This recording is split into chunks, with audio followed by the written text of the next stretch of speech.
zoo. The bears were reared simply to be killed, and this long line of concrete pits gives you some idea that it was more factory production line than humane breeding program. Pacing up and down in their open-air cells are 16-year-olds Milcho and Gosho. The wooden floorboards of their enclosures are rotten and broken, the iron fencing rusted. At night they curl up in tiny barred cells to sleep. Although the bears can certainly sense one another and occasionally glimpse each other through the bars, they have absolutely no contact. And I can tell just by looking at the behaviour of them constantly going around in small, tight circles, they certainly bear psychological scars. When breeding was outlawed, the people running this facility simply abandoned the bears. It's only because of villages like Resista Zavrakov that the bears have even survived. Hello, Rosie. So how often do you come up and see the bears? Всеки ден. Ние сме две, имаме си график и всеки ден сме, има човек тук при тях. What about the conditions here for the bears? Условията при нас не са много пригодени за като отвънка в естествената среда. But today, Milcho and Gosho will finally leave their concrete cells. A British conservation charity has raised the money to transport them back to Kent and a 1.5-acre woodland home specially created for them. Of course, bears live in the forest around here. Why not just simply turn them out, release them? Well, these poor bears, they've got no way of feeding themselves. They don't know how to hunt and forage. They would just go into town and they'd go into bins, they'd raid people's houses, they'd end up getting shot. So that's why we can't release them. They've got no way of surviving in the wild.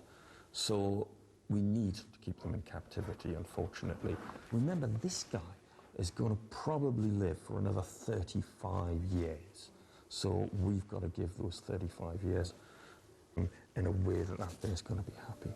In order for the bears to be moved safely, Alex, the local biologist, first has to tranquilise them.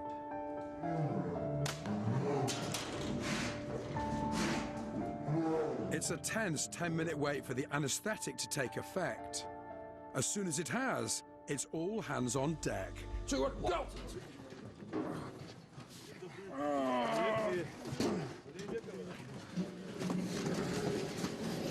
That must weigh 25 stone.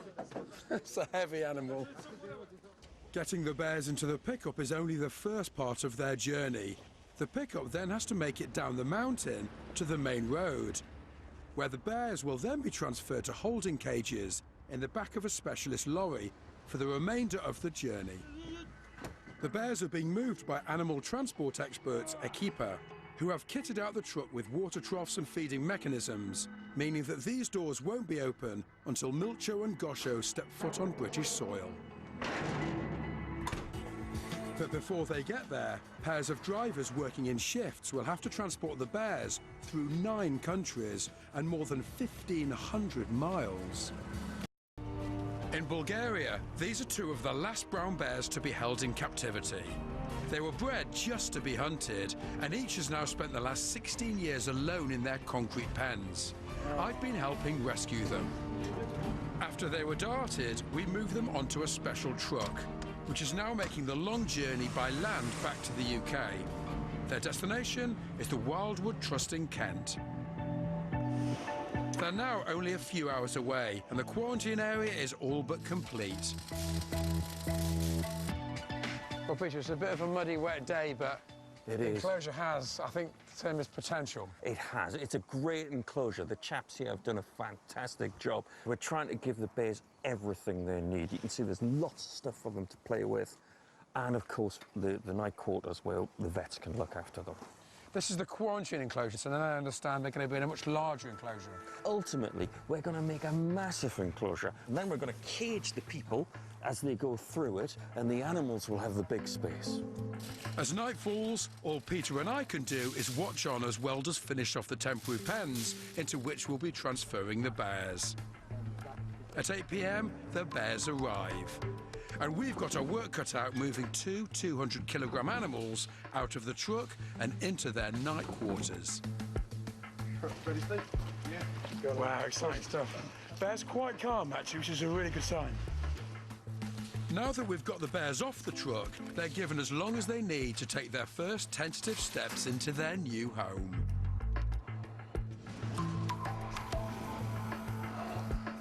Due to essential quarantine regulations, it'll be months before the bears get to enjoy their acre-and-a-half enclosure that's currently being finished for them. But the moment it's ready, we'll be here to see how they get on.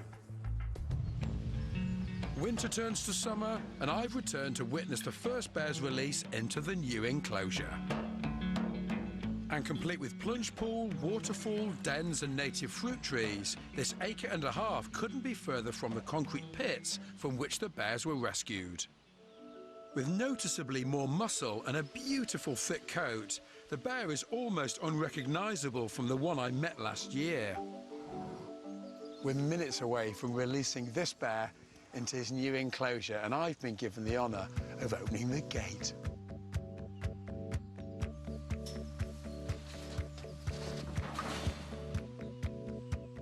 Given how the bear started out in life, it's unsurprising that he initially shows some apprehension.